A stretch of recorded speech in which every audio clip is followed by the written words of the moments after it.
गीता के महान संदेश को, भगवान श्री कृष्ण की अमृतमय वाणी को श्रवण करते हुए प्रत्येक दिन हम उनके द्वारा दिए गए संदेश को अपने जीवन पथ पर चलने के लिए पाथेय के रूप में ग्रहण करते हैं। जो संदर्भ चल रहा था, भगवान ने कहा कि मनुष्य की प्रवृत्ति, उसके संस्कार और उन सब से बना हुआ व्यक्ति का स्वभाव, वह इतना प्रभावी होता है कि बुद्धिपूर्वक व्यक्ति स्वयं पर नियंत्रण भी लाने की चेष्टा करे तो भी स्वभाव जीत जाता है, आदतें जीत जाती हैं, प्रवृत्तियां जीत जाती हैं। व्यक्ति की प्रवृत्तियां बुद्धिमान को भी, समझदार को भी अपनी ओर खींच ले जाती हैं। उसी में आ जाती है भावनाएं। भावनाएं चाहे वो सद्भावनाएं हैं या दुर्भावनाएं हैं, वो भी हम लोगों पर बहुत तेजी से अपना काम करती हैं। हमारे शरीर की जो अंतःस्रावी ग्रंथियां हैं, जिनको इंडोक्राइन ग्लैंड्स कहते हैं, उनके द्वारा शरीर में फैला हुआ स्राव और उनसे उत्पन्न होती भी भावनाएं, वो इतनी तेजी से काम करती हैं कि हम तुरंत उनके वश में आ जाते हैं। जैसे कोई व्यक्ति क्रोध में आ जाए और क्रोध का स्राव शरीर में ग्रंथि के द्वारा जो तेजी से होता है और उससे जो वो क्रोध की भावना तीव्र होती है, तो उस समय व्यक्ति की बुद्धि और उसकी समझ काम नहीं करती। जो नहीं बोलना चाहिए वो भी व्यक्ति बोलेगा। इसी तरह से मोह होता है, ऐसे ही लालच होता है, ऐसे ही द्वेष बैर होता है, तभी व्यक्ति आलोचना करता है और आलोचना फिर निंदा सुनने में भी रुचि जागती है। बहुत तरह की प्रवृत्तियां व्यक्ति की जो भी होती हैं, उनमें भावनाओं का भी एक बहुत बड़ा कार्य होता है। इसलिए भगवान श्री कृष्ण के अमृतमय संदेश को साधारण ढंग से नहीं लेना चाहिए। और ये भी एक बात ध्यान रखनी चाहिए कि अगर भारतीय मनीषा ने और हिंदू समाज ने भगवान श्री कृष्ण को 16 कला पूर्ण कहा है, तो उसका सीधा अर्थ है कि जहाँ संपूर्ण कलाएं, संपूर्ण विद्याएं और व्यक्ति की चहुमुखी प्रतिभाएं जहाँ जाकर विकसित होती हैं, वह स्वरूप श्री कृष्ण का है। ये याद रखना चाहिए कि कलाएं बिल्कुल उसी तरह से है कि जिस तरह से आप किसी चीज़ को मापते हैं। मापने का जो तरीका है हमारे यहाँ, जैसे आप दूरी नापनी होती है तो किलोमीटर से या माइल से नापते हैं। किसी कपड़े को नापना होता है तो मीटर से नापते हैं। द्रव्य को नापना होता है तो लीटर से नापते हैं। तापमान को आपने जो है नापना होता है तो उसके लिए भी सेंटीग्रेड वगैरह, फ़ारेनहाइट वगैरह आप लोग बोलते हैं। सब तरह के नापने के आपके पास तरीके हैं। तो इसी तरह से भगवत्ता, प्रभु की शक्तियाँ किसमें कितनी प्रकट हुई, उसको नापने के लिए एक चीज़ भारतीय मनीषा ने मानी है, जिसको हम कला कहते हैं, कि कहाँ पर कितनी चीज़ें विकसित हुई। इस रूप में अगर श्री कृष्ण के स्वरूप को देखते हैं तो वहाँ पूरे पुष्प की पंखड़ियाँ सारी खिली हैं।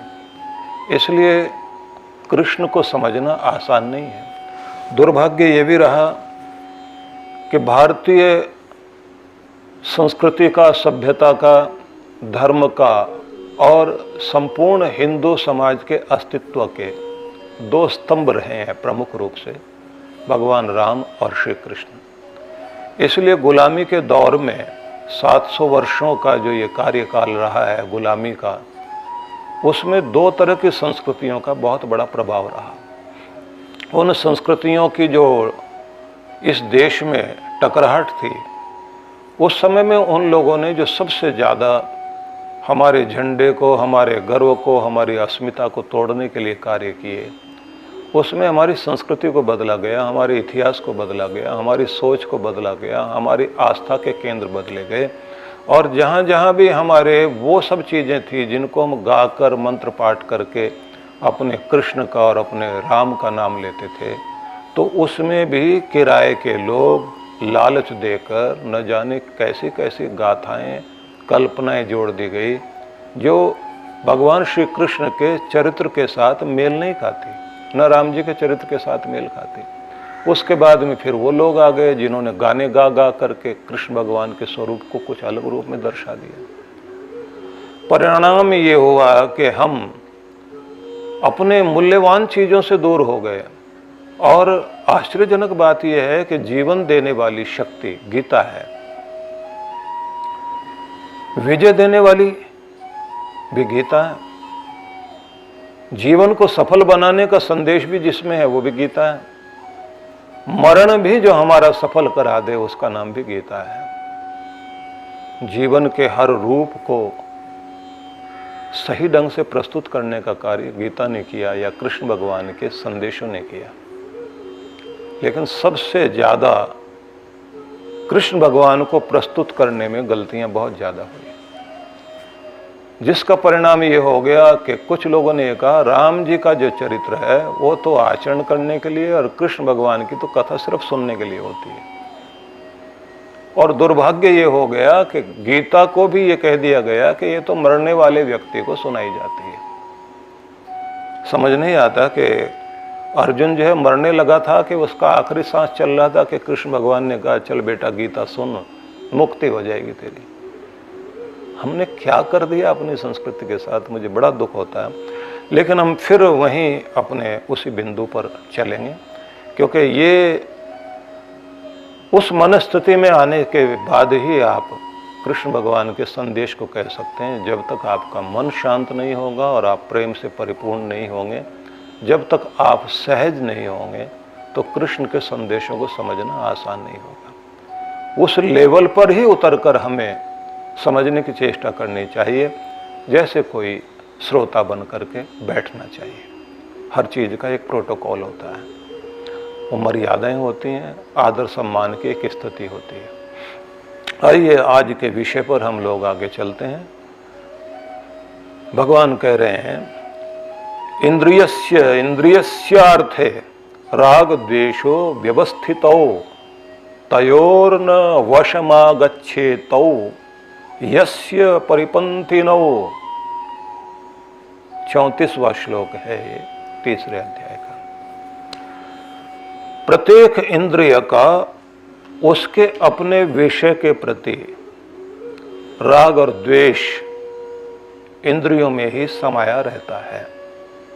फिर से मैं इसको पढ़ता हूं, क्योंकि मैं भी सीधे सीधे अर्थ अपने ढंग से करूं वो ठीक नहीं है। इसलिए मैंने बाकायदा चिंतन करने के बाद एक एक शब्द को लिखा, और जैसे किसी व्यक्ति को, एक अथॉरिटी को जब कुछ कहना होता है तो वो लिखकर सामने बोलता है कि एक कॉमा भी, फुल स्टॉप भी इधर से उधर नहीं होना चाहिए। बोलने में जब हम व्याख्या करेंगे तब हम अपनी प्रतिभा और अपनी बुद्धि का उसका प्रयोग करेंगे। इसलिए पहले वैसे ही पढ़ा जाना चाहिए जैसे अर्थ बनता है। तो दोबारा से सुन लीजिए कि प्रत्येक इंद्रिय का उसके अपने विषय के प्रति राग और द्वेष इंद्रियों में ही समाया रहता है। अतः मनुष्य को इन दोनों के वशीभूत नहीं होना चाहिए, क्योंकि ये मनुष्य के शत्रु हैं। कौन? राग और द्वेष। गीता में भगवान श्री कृष्ण के अमृतमय संदेश को आज के लिए हम श्रवण करें। उससे पूर्व हम ये जान लें कि भगवान श्री कृष्ण ने इससे पूर्व वाले श्लोक में ये कहा था कि प्रत्येक व्यक्ति के शरीर में उसके जो सेंसेज हैं, विशेष रूप से वे सभी ज्ञानेंद्रियां जिनके द्वारा हम इस संसार में व्यवहार करते हैं, कर्म करते हैं, जो हमारे जीवन के लिए सबसे अधिक उपयोगी हैं, हमारे आँख, नाक, कान, हमारी जिह्वा, हमारी त्वचा आदि, इन सभी इंद्रियों के अपने अंदर भगवान ने पसंद और नापसंद की कुछ चीजें दी हुई हैं, अनुकूल और प्रतिकूल चीजें दी गई हैं। ये अपनी अनुकूलता में खुश हैं और उसी तरफ हमारी ऊर्जा को लेकर जाती हैं। जिस चीज से हमें अच्छा नहीं लगता वहां के लिए हम आंखें बंद कर लेते हैं, वहां से हम मुंह मोड़ते हैं, नाक सिकोड़ लेते हैं, वहां से जल्दी भागते हैं, क्योंकि वही हमारा द्वेष है, उससे हम भागते हैं। मन में जब ये चीजें आ जाती हैं, राग और द्वेष, अनुकूल प्रतिकूल, तो दो भागों में हम अपने आप को बांट लेते हैं। समाज की वो सारी चीजें, ये पसंद की, ये नापसंद की, ये व्यक्ति पसंद का, ये व्यक्ति नहीं पसंद का, ये भाषा, इधर के लोग उधर के लोग, ये पहाड़ वाले हैं, ये मैदान वाले हैं, हमें पहाड़ वालों के साथ नहीं चलना। पहाड़ वाले कहते हैं नीचे वाले अच्छे नहीं होते हैं, साउथ वाले कहते हैं उत्तर वाले अच्छे नहीं हैं, उत्तर वाले कहते हैं दक्षिण वाले अच्छे नहीं हैं।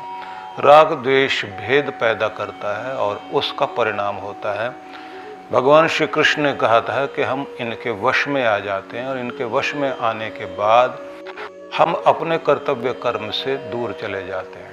लेकिन यदि आपका राग द्वेष अभ्यास पूर्वक आप अपनी इंद्रियों को, अपनी मन की अनुकूलता प्रतिकूलता को संभालना जान जाएं, तब फिर आप इनके स्वामी बन जाते हैं और तब आपके जीने का ढंग अलग हो जाता है। ये सार था जो आप लोगों ने कल सुना था। अब उससे अगली बात कही गई है।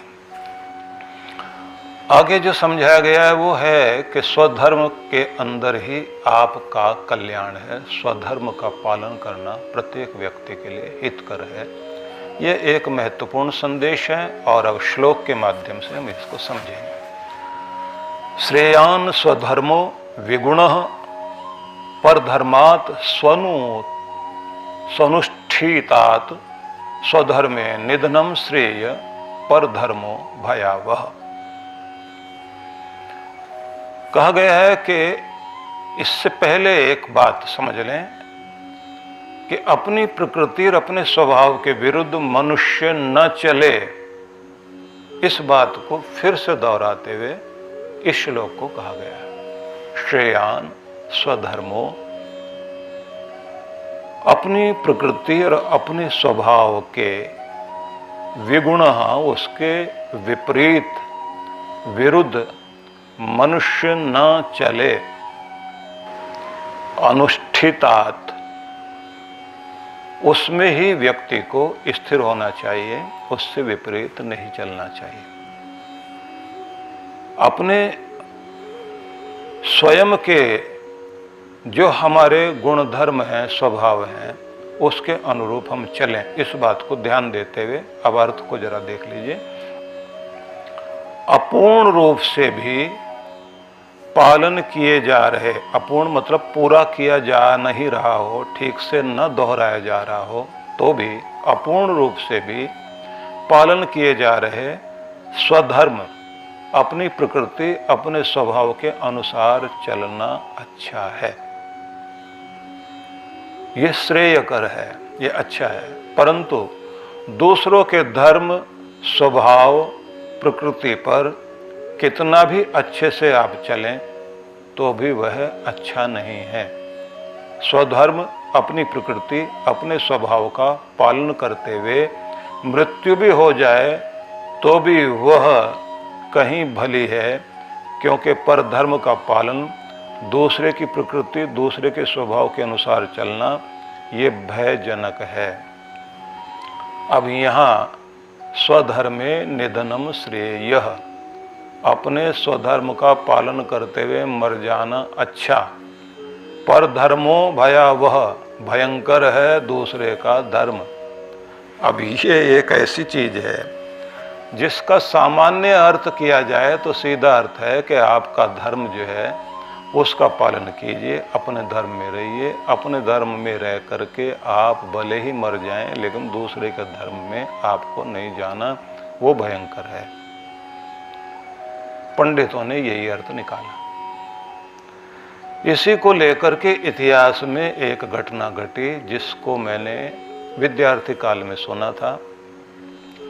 उसके बाद में उसकी कोई खोज नहीं कर पाया, इसलिए उसको उस तरह से नहीं बता सकता, लेकिन सार यही बता सकता हूँ कि कश्मीर में कहीं ये घटना किसी समय में घटी थी कि पंडित से एक व्यक्ति जो हिंदू धर्म का नहीं था, वह गीता को सुनता था और सुनने के बाद वो इतना प्रभावित हुआ, उसे लगा कि मुझे हिंदू धर्म को और हिंदू संस्कृति को अपनाना चाहिए। पंडित ने जब इस श्लोक की व्याख्या की कि अपने धर्म में मर जाना अच्छा, दूसरे के धर्म को धारण करना अच्छा नहीं, वो खतरनाक है, तो उसने पूछा कि क्या मैं आपके धर्म में आ सकता हूं? बोले बिल्कुल नहीं, अपने में मर जाओ वो ज्यादा अच्छा, दूसरे में तो आना ठीक नहीं। और उसके बाद उस व्यक्ति ने गीता आगे पढ़ी नहीं और उससे कहा कि महाराज इतनी गीता हमारे लिए काफी है, और मन में ये संकल्प किया कि सुबह सुबह जिस आदमी के मैं दर्शन करूंगा उसके धर्म को स्वीकार कर लूंगा। तो सुबह उसने एक बूढ़े व्यक्ति को जाते हुए देखा और उसको आवाज देकर कहा कि भाई तुम कौन हो, अपना नाम बताओ। उसने कहा मेरा नाम है बुलबुल शाह। तो उसने पूछा कि क्या मैं तुम्हारे धर्म को अपना सकता हूं? तो उन्होंने कहा कि इससे तो अच्छी बात कुछ हो ही नहीं सकती। और उसके बाद ये घटना घटी, लेकिन उस घटना का भया रूप ये है कि वहां झेलम में एक बट मजार है, जहां पर यह कहा जाता है कि न जाने कितने जो भट्ट ब्राह्मण लोग थे उनकी मजार बने। वो क्या हुआ, कैसे हुआ, गीता की व्याख्या कर रहा हूं इसलिए उस पर मैं चुप हूं, कुछ चीजें अनुमान लगाई जा सकती हैं। अब सार यही है कि ग्रंथों के साथ यदि नासमझी के साथ व्यवहार किया गया और हमने कृष्ण को ठीक से नहीं समझा, तो आप अपना धर्म भी और अपना पराक्रम भी भूल जाओगे। अपना अपना धर्म लोगों ने समझ लिया, अपनी प्रथाएं, अपने रीति रिवाज वही धर्म है, उसी में जियो, उसी में मरना है, दूसरे का बिल्कुल ठीक नहीं है। ये जो भावनाएं आ गई, इसका परिणाम ये हुआ कि जो हिंदू संस्कृति भारत से लेकर और कितने सारे देश आपकी संस्कृति के साथ जुड़े हुए थे, अब आपको बहुत अच्छा भी लगेगा, अजीब भी लगेगा। आपके इंडोनेशिया के बाली द्वीप में जब आप जाएं, सुमात्रा, जावा, बाली, वहाँ के लोगों को देखिए, आपके यहाँ इतना नहीं मानते जितना वो लोग लॉर्ड भीमा, लॉर्ड अर्जुना, देवी सीता देवी को सिंता देवी बोलते हैं वो लोग, और राम के नाम पर मंदिर, वहाँ बैंक तक हैं। गरुड़ एयरलाइंस, हनुमान जी को कितना माना जाता है। वहाँ का हिंदू घर से बाहर निकलेगा तो अपने कान पर एक पीला फूल लगाकर निकलता है। जिस दिन वो पूजा करने जाएंगे ग्रुप के साथ, महिलाएं जिस तरह से अपनी पंक्ति बनाकर सिर के ऊपर फलों का, चढ़ाए जाने वाले प्रसाद का, जिस तरह से एक बनी हुई उनकी अपने हाथों से बनाई हुई एक टोकरी टाइप की होती है जिसमें फूल सजाकर और खुद अपने पारंपरिक वस्त्र पहनकर जैसे वो गाते हुए जाते हैं, ऐसा आपने कभी कोई सुना होगा कि भारत में ऐसा कुछ रहा होगा? ऐसा कुछ अभी भी वहाँ है। हर घर के बाहर आपको मूर्तियां लगी हुई दिखाई देती हैं। उनकी मूर्तियों का रूप देखें, अर्जुन तीर चला रहे हैं, इतने बड़ा रथ उनका बना हुआ है, कृष्ण आगे बैठे हुए हैं, चौराहों पर वो मूर्तियां लगी हुई हैं। भारत में लगा के देखिए आप, इतने सारे लोग चिल्लाएंगे। सारा ही धर्म उनका जो धर्मनिरपेक्ष देश है अपना, एक सेकंड में जो है स्थितियां बदल जाएंगी। दूसरे वे लोग हैं हमारे जिनके यहाँ धर्म इतना कमजोर है, इसको हाथ लगा दिया, उसको छू लिया, ये लकीर से बाहर आ गए, आपका धर्म तो गया। आटे का कच्चा दिया जैसे वो घी डालकर बत्ती जला के रख दिया, तो बड़ी समस्या है कि अगर दीवार अपने घर की देहरी पर रख दिया, बाहर से कौवा उठा ले जाएगा, अंदर चूहा खींच ले जाएगा। थोड़ा सा छू देने से ही बस गया धर्म। इतना कमजोर धर्म बना लिया इतनी परंपराओं में इस तरह से। अगर कृष्ण भगवान को आप समझना चाहते हैं तो कृष्ण को बच्चा मत रहने दीजिए। मेरा कृष्ण तो बस इससे आगे नहीं जा सकता, वो तो बच्चे रूप में ही अच्छा लगता है। इसलिए अगर नाटक भी बनाए जाएंगे तो बच्चे वाले को इतना पसंद करते हैं लोग, कृष्ण बड़े हो जाएं उनको नहीं पसंद आता। और अगर बड़े कृष्ण को दिखाएंगे तो राधा कृष्ण के ही बस वो प्रेम की बातें हैं। उससे आगे तो फिर कहते हैं महाभारत है, और महाभारत जो है घर में होना नहीं चाहिए, लड़ाई है वो तो परिणाम क्या हुआ कि हम कहां थे, हम क्या थे, क्या हो गए और क्या होंगे अभी। मैत्री गुप्त ने लिखा था, आओ विचारें मिलकर ये समस्याएं सभी, कहां थे और कहां हो गए और कहां जा रहे हैं, विचारना तो पड़ेगा। इसलिए कृष्ण भगवान ने मर्यादाओं को भी कहा कि ऐसा मत कर लीजिए कि तुम्हारे गुण धर्म ही तुम्हें हरा दें, लकीर के फकीर बन करके जियोगे। दुष्टता करने वाले, छल करने वाले लोगों के साथ आपको यथा योग्य व्यवहार करना नहीं आए। कांटे से कांटा निकालिए और उसके बाद कांटा संभाल के रखने की जरूरत नहीं, दोनों को उठाकर फेंकिए और आगे बढ़िए। तो इसलिए अगर कृष्ण भगवान की नीति को समझा गया होता तो भारत एक विशाल रूप में दिखाई देता। और भारत के विशाल होना या उसकी सीमाएं बढ़ जाना बड़े महत्वपूर्ण नहीं है। महत्वपूर्ण यह है एक मानवता और प्राणी मात्र को प्यार करने वाले लोगों के विचार दुनिया में फैलने चाहिए थे, नहीं तो फिर आपको उनका सामना करना पड़ेगा कि हम ही रहेंगे और बाकियों को जीने का अधिकार नहीं है। क्योंकि उनके अनुसार, दूसरों के अनुसार तो ये जमीन, ये जायदाद, ये धन, ये ऐश्वर्य केवल उनके मानने वालों के लिए दिया गया, बाकियों के पास तो ये होना नहीं चाहिए। तो एक बड़ी अजीब तरह की परंपरा चल पड़ी। आश्चर्यजनक बात यह है कि अच्छे लोग सब जगह हैं, लेकिन अच्छे लोगों के पास उनके मुंह सिले हुए हैं, उनकी आवाज नहीं निकलती, और अगर वो बोलेंगे नहीं तो उनके अच्छे होने का फायदा क्या है। इसलिए दुनिया में बुराई इसलिए नहीं बढ़ रही है कि दुनिया में बुरे लोग ज्यादा हो गए। बुराई बढ़ने का एक कारण है कि अच्छे लोगों की जबान नहीं खुलती, अच्छे लोग इकट्ठे नहीं होते। वो किसी भी मत में, किसी भी मजहब में, किसी भी धर्म में, किसी भी जगह के लोग हैं। अच्छे लोग जब तक बोलेंगे नहीं, सक्रिय हैं बुरे और निष्क्रिय हैं अच्छे। अच्छे लोग हिलते डुलते नहीं, अच्छे लोग कुछ करते नहीं। अच्छे लोगों के अंदर जो है हमें क्या पड़ा, कौन लड़ाई मोल लेगा, कौन झगड़े में जाएगा। अगर आपने अपने घर में स्वच्छता से रहना है तो झाड़ू लगानी है, झाड़ू लगानी है तो धूल तो उड़ेगी। बुराई का विरोध करने के लिए आपको दुनिया का बुरा बनना पड़ेगा। बाद में सारी दुनिया कहेगी कि नहीं, इसने बहुत अच्छा किया। अब बिल्ली के गले में घंटी बांधे कौन? बांधेगा वही जिसने ये कहा कि हाँ मैं उत्तरदायी। जो उत्तरदायी होगा वो करेगा। कुछ लोग वो होंगे, भलाई का ठेका तुमने ले रखा है। जब तक कोई व्यक्ति ये नहीं कहेगा हाँ ठेका मैंने ले रखा है, तब दुनिया में अच्छाई फैलेगी। इसलिए दुनिया में वो आपको रोकने वाले बहुत सारे लोग मिलेंगे।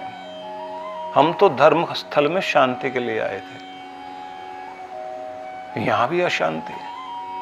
अब बुराई को अगर नहीं निकालोगे बाहर तो भलाई जी नहीं सकेगी। और जब तक बुराई बाहर नहीं करोगे और आप शांति शांति कहते रहिए बैठकर, नमो बुद्धाय का पाठ करने वाले लोगों के साथ बिहार में जो खिलजी ने किया था, खिलजी एक नहीं अनेक हुए। तो कुल मिला के सार इतना ही कहना चाहता हूं कि आपको अपनी संस्कृति को समझना चाहिए और उससे ज्यादा अपने राम और कृष्ण को समझना चाहिए। तो इसी संदर्भ को ध्यान में रख करके आइए गीता को समझते हैं। भगवान ये कह रहे हैं, श्रेयान स्वधर्मो विगुण पर धर्मात सनुष्ठितात। अपूर्ण रूप से भी पालन किए जा रहे स्वधर्म, अपनी प्रकृति, अपने स्वभाव के अनुसार चलना अच्छा है।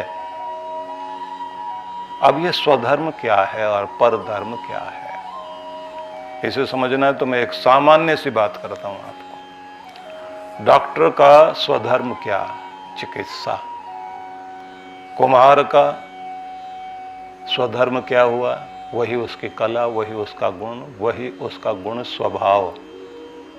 इसको भी और समझना हो तो दर्शन की भाषा में आ जाइए। दर्शन शास्त्र में कहा जाता है कि अग्नि का धर्म क्या? बोले उष्णता देना और प्रकाश देना। जल का धर्म क्या है? गुण धर्म। बोले शीतलता और तरलता, प्यास बुझाना। बस ऐसे ही आपके भी जीवन में कुछ चीजें स्वाभाविक रूप से चली आ रही होती हैं, उनके अनुसार आपका स्वधर्म वो माना जाता है। डॉक्टर जो है चिकित्सा करेगा, व्यापारी व्यापार करेगा, उसका वाणिज्य कर्म। शिक्षक का जो स्वधर्म है वो पढ़ाना है। आपको अपना गुण, अपना स्वधर्म पहले समझना चाहिए। अब शिक्षक जो है वो चल करके और व्यापार करने के लिए खड़ा हो जाए, और व्यापार में, क्योंकि आपने देखा होगा कि जो लोग बिजनेस पढ़ाते हैं वो भी बिजनेस करना नहीं जानते। पढ़ा सकते हैं बढ़िया से, जैसे वो बिजनेस करने जाएंगे तो समस्या खड़ी हो जाएगी। लेकिन अगर जो है वो पढ़ाने वाला व्यक्ति और कहे कि नहीं मैं तो जो है मुझे जर्नल बनाइए, कर्नल बनाइए, ब्रिगेडियर बनाइए, और अगर हो सके तो कमांडर इन चीफ बनाइए, कल से मैं ही जाऊंगा, चाइना का सामना करूंगा, पाकिस्तान का सामना करूंगा, तो स्वधर्म छोड़ दिया ना उसने। स्वधर्म छोड़ा तो उसके बाद में होगा क्या? परिणाम तो कुछ और निकलेगा। तुम जहां जिस गुण में विशेष हो वहीं उसका पालन करते हुए अपनी विशेषता पैदा कर सकते हो। जहां हो जिस गुण धर्म को, प्रकृति को अपना कर चल रहे हो, जिस स्वभाव को, जिस नेचर को आप अपना कर चल रहे हैं, उसी में चलते चलते आप भगवान की तरफ जा सकते हैं। उसी में आप जो समाज का भला कर सकते हैं, उसी के अनुसार आप अपना भी भला कर सकते हैं। लेकिन अगर पर धर्म पकड़ा आपने, अग्नि कहे कि नहीं मैंने तो जल का स्वभाव अपनाना है, जल का जो है वो धर्म अपना लेना, तो फिर अग्नि अग्नि नहीं रह जाएगी। इसलिए संसार में समस्या वही होती है। वो जो कहते हैं ना, स्वधर्मे निधनम श्रेय, अपने धर्म में मर जाना अच्छा है। अग्नि अग्नि बनी रहे तो अच्छा। अग्नि जल रही है तो रात्रि में लोग देखते हैं जंगल में आग जला करके पास में, और वहां सो रहे होते हैं, तो धुएं से मक्खी मच्छर नहीं पास में आते। जलती हुई आग को देख करके जो जानवर पास नहीं आते, हिंसक जानवर नहीं आते, वहां से दूर रहते हैं। लेकिन जैसे ही अग्नि बुझ गई और राख बन गई तो चींटियां भी रोंदती हुई निकलेंगी उससे, सांप भी उसके ऊपर से निकलेगा, छिपकली जाएगी वहां से, कांकरोच जाएंगे वहां से, क्योंकि राख है वो। तो उस में अगर आग है और अग्नि जल रही है और प्रचंड है, हिंसक जानवर भी दूर रहेगा। जब तक आप अपने स्वधर्म का, अपने गुण का पालन कर रहे हैं तो समझ लीजिए वही आपके लिए सबसे हितकर है। उसी में जीना, उसी में मरना आपके लिए हितकर है। यहाँ स्वधर्म का मतलब हिंदू, मुस्लिम, सिख, ईसाई नहीं है। यहाँ स्वभाव है, गुण, कर्म, स्वभाव, तीनों चीजों को मिला करके जब कहा जाए तो कहते हैं दूसरे का धर्म, दूसरे की चीजें पकड़ लोगे आप तो आसान नहीं है, वो आपके लिए खतरनाक बन जाएंगे। डॉक्टर जो है वो जो जानता है, जिस चिकित्सा को जानता है, अगर उसकी जगह कोई दूसरा व्यक्ति जो है वो कुम्हार का काम करता और कहे कि आज से ऑपरेशन हम करेंगे। अब वो जो ऑपरेशन करेगा तो वो आप समझ सकते हैं क्या हो सकता है। जिस आदमी को जो है बिजनेस आता नहीं है और वो जाकर बिजनेस करने लग जाए, अच्छा फौजी आदमी था, बिजनेस करने बैठ जाए, तो बिजनेस का अपना नियम है। राजकारी गर्मी की, राजा का काम तो गर्म होने से चलेगा। नियम का पालन करना है तो कठोरता से कराना।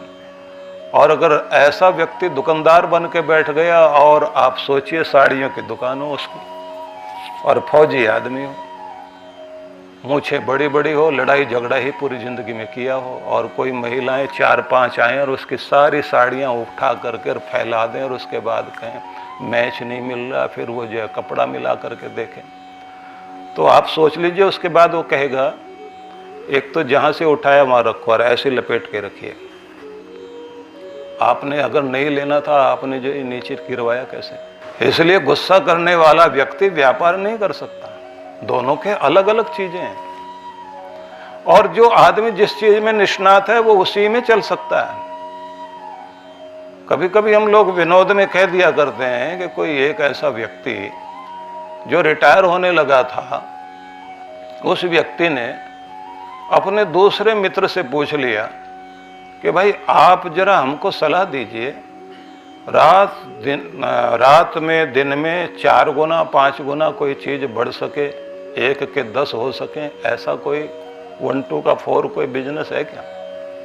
क्योंकि कुछ पैसे हमारे पास में हैं, हम सोचते हैं खाली बैठना ठीक नहीं। तो उस व्यक्ति ने कहा कि देखिए हमको तो इतना ही पता है कि जो हम पढ़ाते हैं, तो हम लोग जो है वो खेती बाड़ी को पढ़ाते हैं, तो अगर आप जो है अपने पैसे से कुछ खेती बाड़ी करें वो ज़्यादा अच्छा है।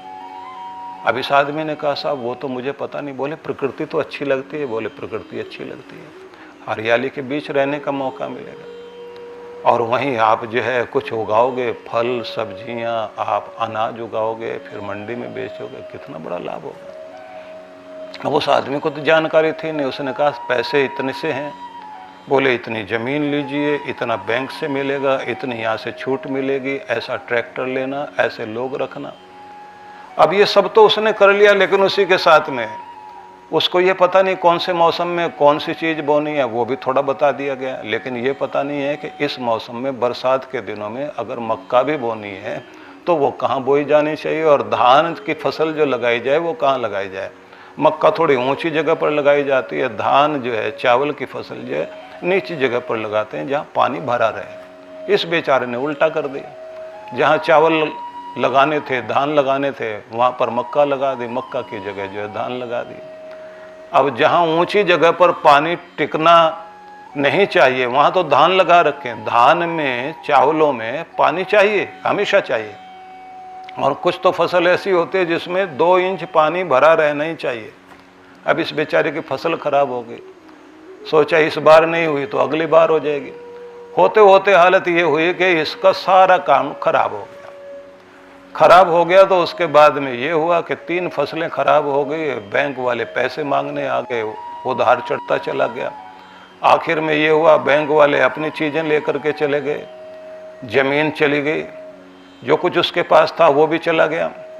अब सब कुछ इसका चला गया तो कुछ लोग जो है फिर भी पैसे रह गए। तो कुछ लोगों ने इसके कपड़े उतार लिए, इसका कोट पैंट भी उतार लिया।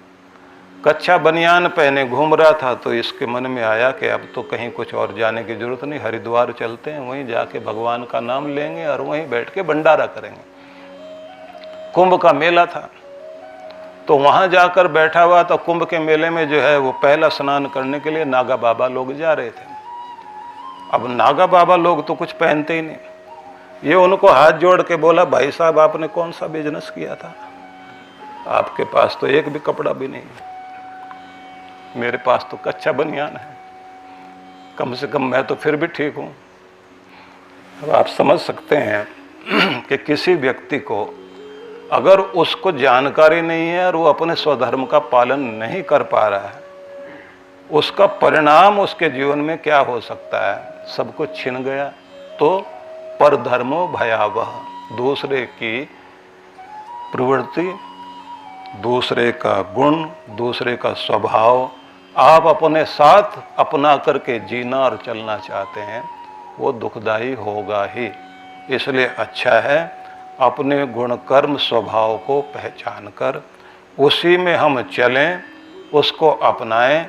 दूसरे के गुण कर्म स्वभाव के अनुरूप, यहाँ गुण कर्म को भी छोड़ दीजिए, आप सिर्फ उसके स्वभाव को, उसकी अब तक की चली आ रही परंपरा को, वो जिस तरह से जिस स्वभाव का है, क्षत्रिय स्वभाव का है और आप हैं ब्राह्मण स्वभाव के, तो आप उस स्वभाव को अपनाएंगे। यहां फिर ये ध्यान रख लेना कि जाति से संबंध नहीं है।